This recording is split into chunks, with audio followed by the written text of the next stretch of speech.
Señor mío y Dios mío, creo firmemente que estás aquí, que me ves, que me oyes. Te adoro con profunda reverencia. Te pido perdón de mis pecados y gracia para hacer con fruto este rato de oración. Madre mía Inmaculada, San José, mi Padre y Señor, Ángel de mi guarda, intercedan por mí. Bueno, anoche nos fuimos a dormir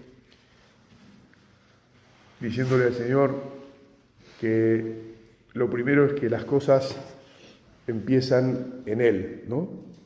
Le dije, mirá, introduzcamos el tema para que ya te vaya dando vueltas en la cabeza y el corazón.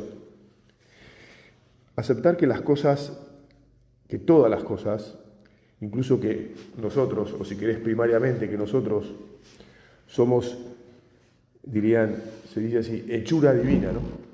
Somos hechos por Dios,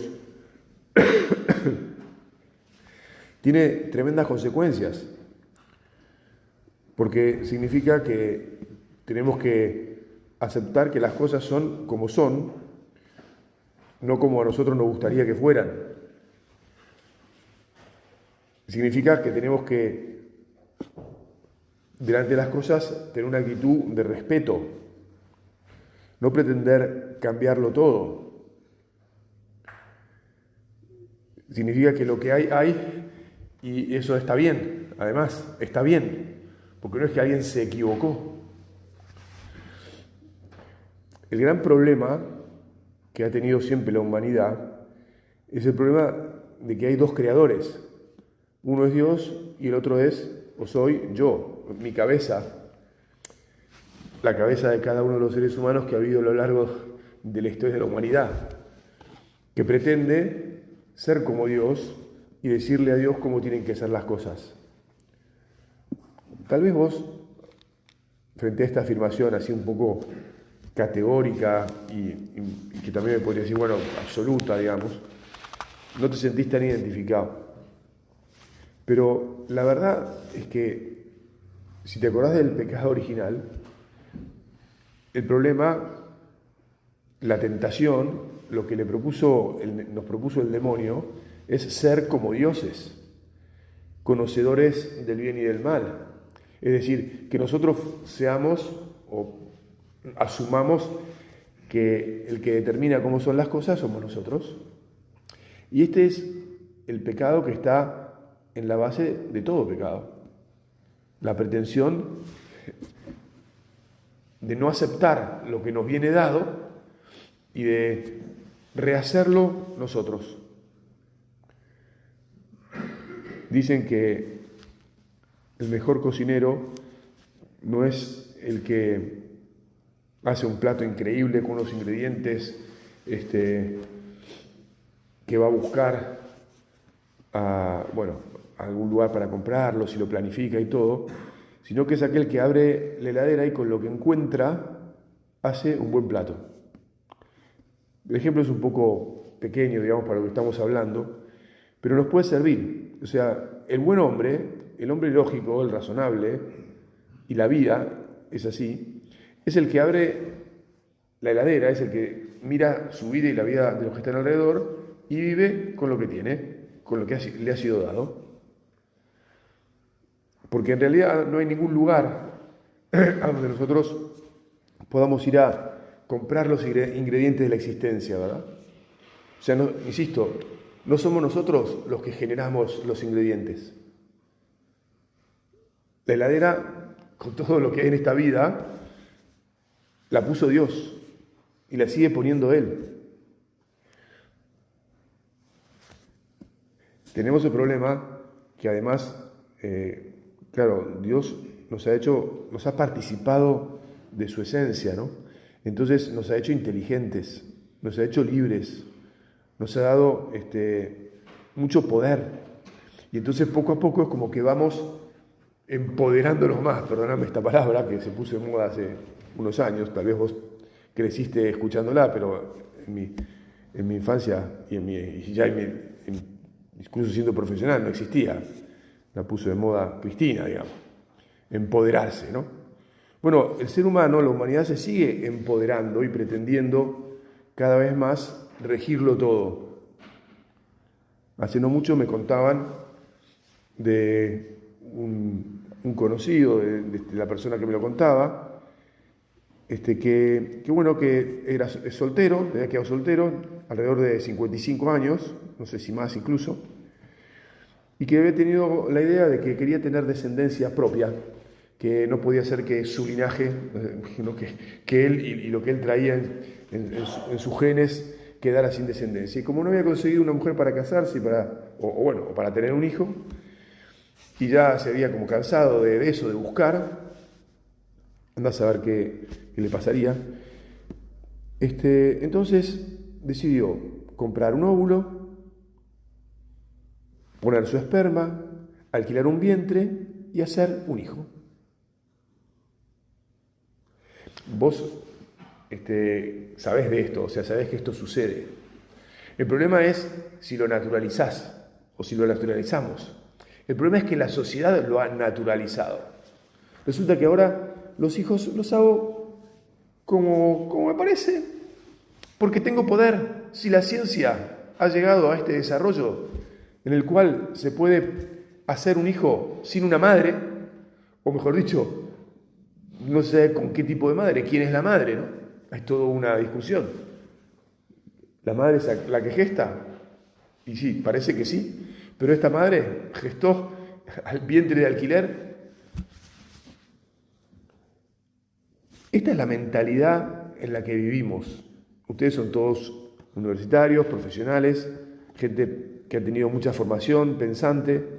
Es importante que nos pongamos en un retiro delante del Señor y repasemos, ¿yo cómo me muevo en la existencia? Tengo este funcionamiento de fondo en el cual pienso que hago lo que me parece. ¿Puedo hacer lo que me parece?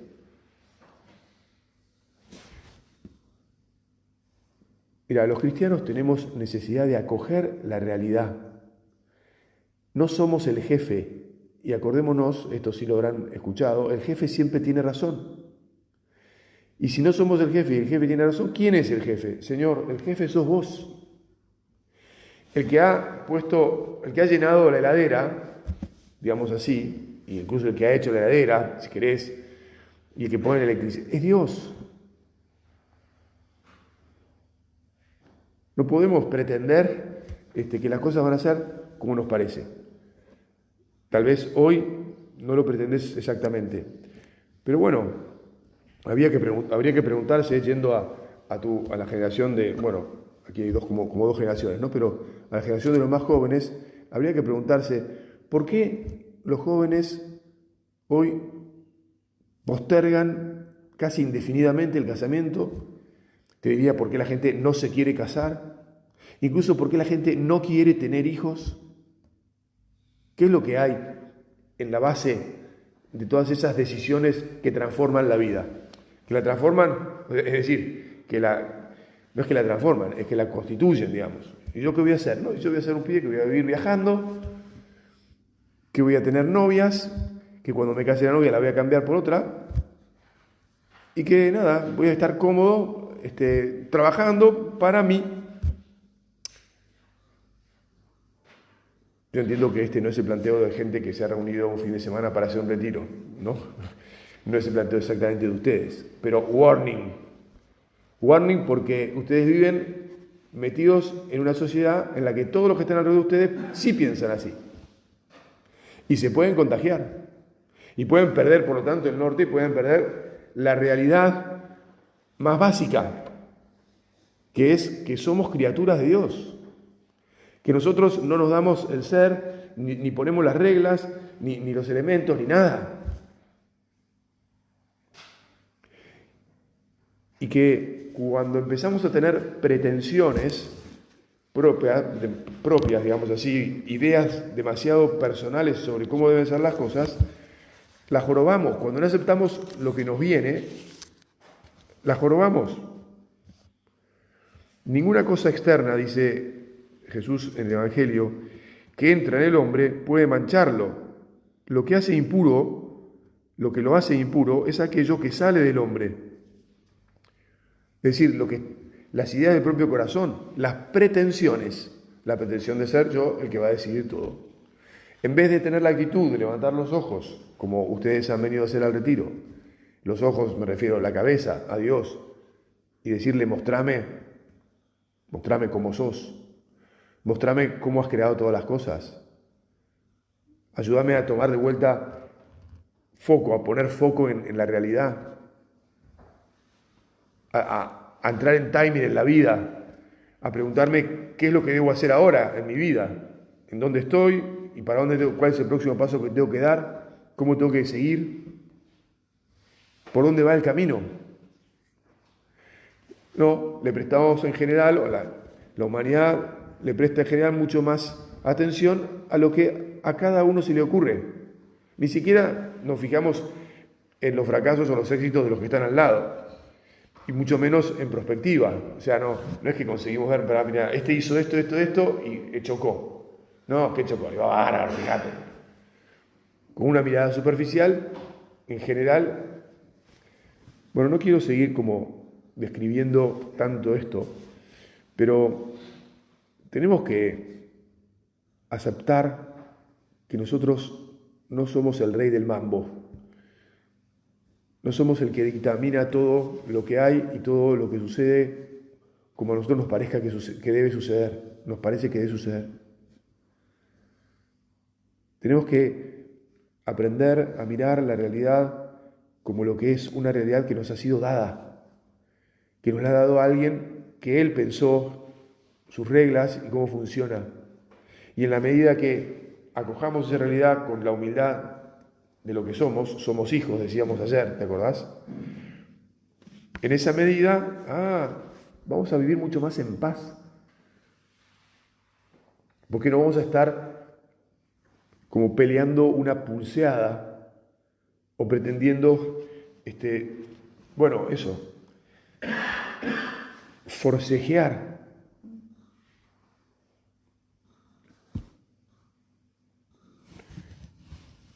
Incluso es importante, te pedimos Jesús que nos ayudes a entender las cosas que nos van sucediendo,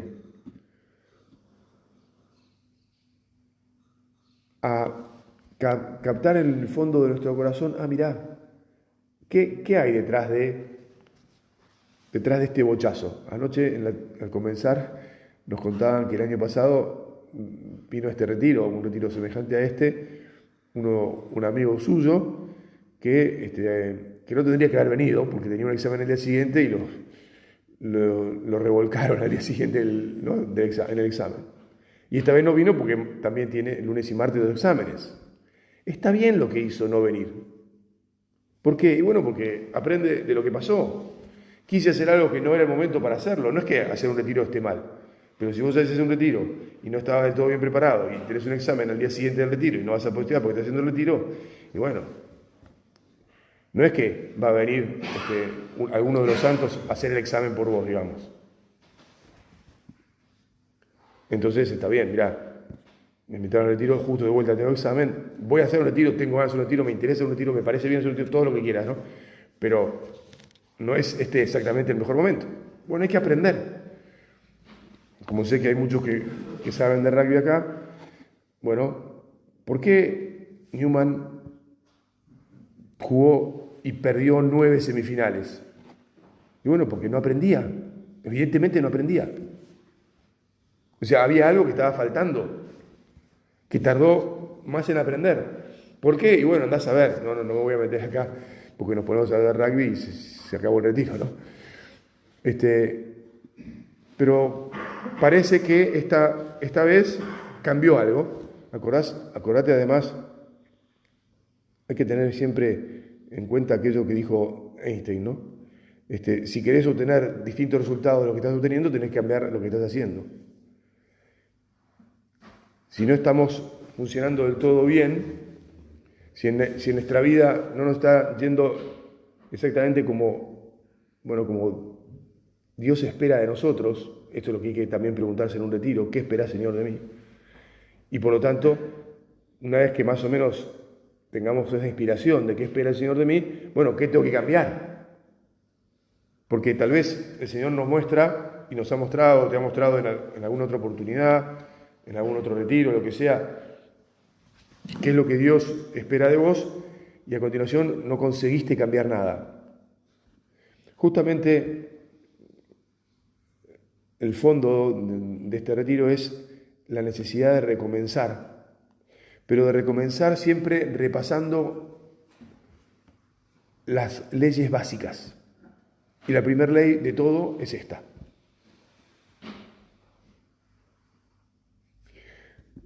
Si no aceptamos las cosas como son, como Dios las ha hecho, y bueno, uno puede quedarse en la amargura o en el desaliento, ¿no? O sea, imagínate que de vuelta, perdón el ejemplo, ¿no? Pero si los del plantel de Newman no entendieron qué era lo que le pasaba y no cambiaron algo, estoy seguro que cambiaron algo, además algo escuchado, que se prepararon de otra manera y se prepararon a lo largo de todo el año para ver si les iba mejor. Por lo menos decía el capitán en una entrevista que le hicieron y que sí escuché, decía, yo por lo menos quería pasar la semifinal, digamos, ¿no? Todo el año estuve conectado con eso y estuvimos en el plantel conectados con eso. Y hablaba de la necesidad de la humildad. Perfecto. Que justamente la humildad es la que nos permite reconocer qué es lo que no está funcionando y la que nos hace levantar los ojos a Jesús y decirle, bueno, ok, ya entendí que esto no es así, no está funcionando como a mí me parece, que tengo que cambiar. Ahora, ayúdame a cambiar, cómo debo cambiar, etcétera, ¿no?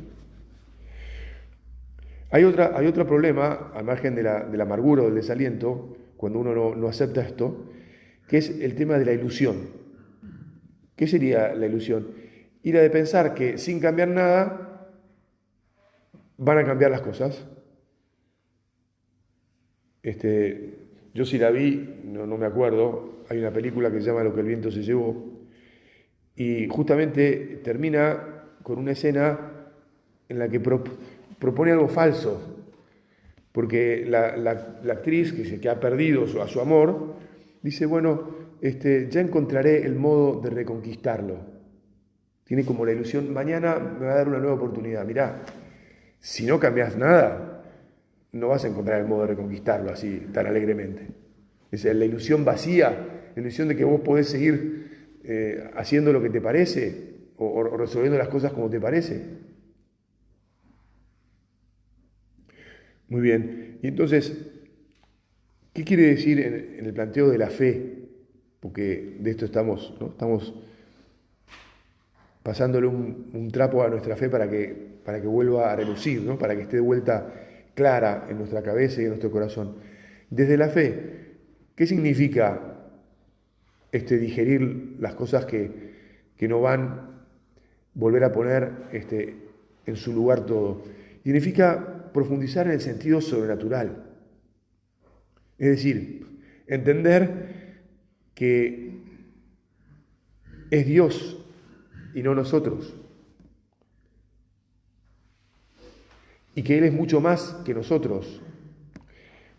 En este texto del Génesis, de la creación, dice que al principio todo era caos. La tierra era caos y vacío. La tiniebla cubría la faz del abismo y el Espíritu de Dios se cernía sobre las aguas. No voy a hacer una explicación ahora, porque no estoy tan en condiciones teológicas sobre el problema que tiene una interpretación equivocada de esto, ¿no? Porque hay algunos que han pretendido que el caos en realidad fue ordenado por el Verbo y entonces devino en cosmos.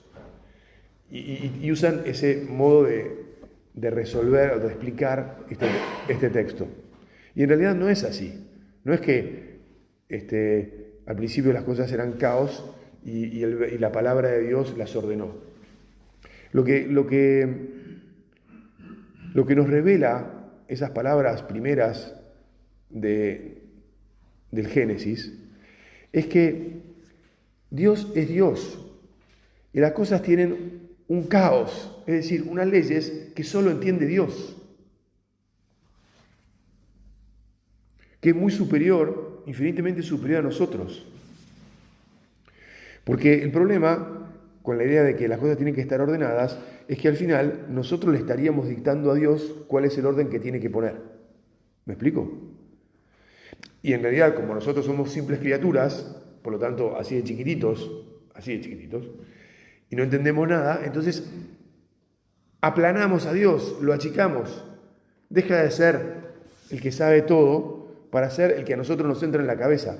Y como después sucede que las cosas no son como nosotros nos entra en la cabeza, o sea, esa manera de controlarlo todo con nuestro deber ser, ¿viste? El ser humano que quiere controlar todo, las cosas deberían ser así, deberían ser así, deberían ser así, deberían ser así. O sea, no debería haber guerras, no debería haber hambre, no debería haber niños que sufran por enfermedades, no debería. Como todo esto sucede, Dios no existe, concluye la gente de modo habitual. Ojo, porque también un día puedes empezar a pensar eso vos. Tal vez todavía no ha habido en tu vida algo que te haya golpeado muy fuerte. O tal vez sí. Si estás acá y algo te golpeó muy fuerte, muy bien. Porque significa que dijiste, bueno, mira, yo esto no lo entiendo, pero no elimino a Dios. No dejo de creer o digo, no, Dios no existe porque pasó esto que está mal. Y como a mí no me entra en la cabeza, entonces, conclusión, Dios no existe. Supongo que has escuchado esta lógica de razonamiento que es un problema, porque es el problema básico. Es pretender que nuestro orden, o sea, que lo que nosotros podemos entender con nuestra cabeza, así debe ser todo. No. Lo que revela el Génesis es que Dios es mucho más. El caos ese en realidad no es un caos, no es un desorden. Es la mente infinitamente superior a nuestra, que es la de Dios.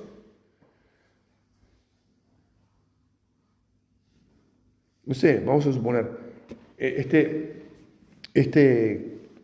flaco del que te cuento que mandó a hacer una hija. Bueno, tal vez en el fondo, ¿qué es lo que está detrás? Y bueno, si no hubo una mujer para mí, está mal que no haya habido una mujer para mí, yo debería tener una mujer. Entonces, ¿cómo lo arreglo? Bueno, lo arreglo con la ciencia, que ahora me lo permite, así, así, así.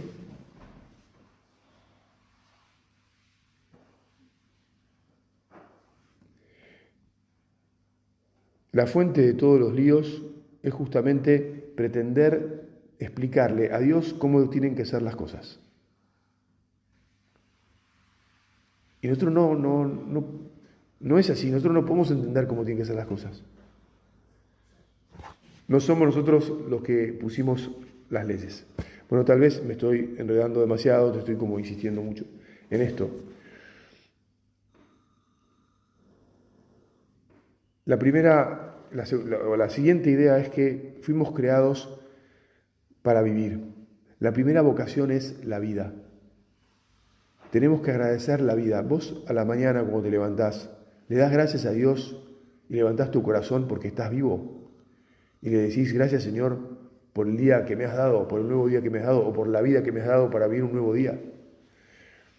Qué importante es que te preguntes si estás rezando al abrir los ojos y si también te vas a dormir y antes de cerrar los ojos le das gracias a Dios y le pedís que te ayude, que te sostenga, que te ayude a caminar por donde Él dispone, que te dé amor a tu vida. Padre, por supuesto que yo quiero mi vida. Bueno, está bien, me alegro, pero fíjate que hay mucha gente que no quiere vivir. Preguntale a tus compañeros de facultad o de trabajo si quieren tener hijos. Vas a encontrar fácilmente varios que te van a decir que no, que ni loco. O en todo caso, uno, para realizarse, como si el hijo fuera una especie de derecho, ¿no? Que yo tengo si me da ganas o si no me da ganas, y bueno, como para decir, bueno, yo tuve un hijo. ¿Ves cómo son distintas manifestaciones en las que nos vamos adueñando nosotros de del ser Dios, del ser divinos, del decidir nosotros?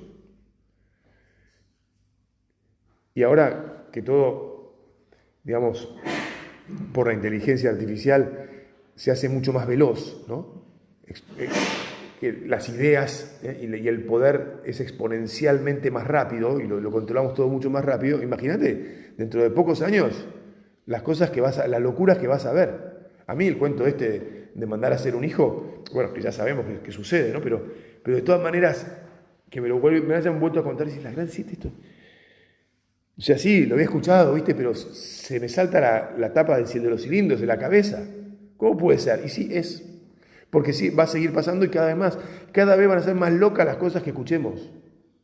Por eso es que te insisto tanto, mirá, vos y yo miremos a Dios y digámosle, yo quiero respetarte.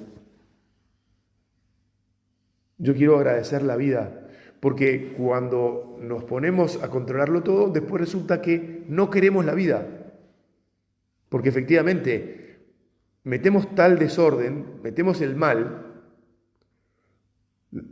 lo que sale de nosotros sin conectar con Dios nos lleva a chocar, nos lleva a lastimarnos y a lastimar a los demás. ¿Vos sabés cuáles van a ser las consecuencias cuando esta persona, no sé si fue varón o mujer que nació, pregunte quién es mi mamá, de dónde salí, cuál es mi historia, quiénes eran mis abuelos? O sea, las consecuencias psicológicas que puede tener para un ser humano, eso, enterarse que fue consecuencia de un proyecto tecnológico, de una capacidad técnica de alguien que se piensa, es decir, que no fue amada. No, ¿cómo, padre? ¿Cómo decir que no fue amada? Esa persona que la mandó a hacer amaba mucho tener un hijo. Pero mentira. Miremos las cosas bien. No nos creamos la primera respuesta. Es mentira que amaba mucho la vida. Se amaba a sí mismo. Y amaba el hecho de tener descendencia porque su linaje y andá a saber qué mambo traía. Porque a veces también confundimos esas respuestas y nos quedamos con respuestas falsas, ¿no? Nos dicen, no, fíjate qué amor que tenía tanto amor por tener un hijo que lo fabricó. No, querido, no es así. Tendrías que haber cambiado muchas cosas antes, de joven, para que alguien te bancara y poder formar una pareja, un matrimonio, en realidad, ya dale con las parejas, ¿no? Un matrimonio comprometido que por amor efectivamente esté abierto a la vida que Dios puede dar o no. Porque también, ¿quién tiene derecho a ser padre? ¿Quién puede decir, yo voy a ser padre cuando se me cante y la manera que se me cante? No somos Dios, en definitiva.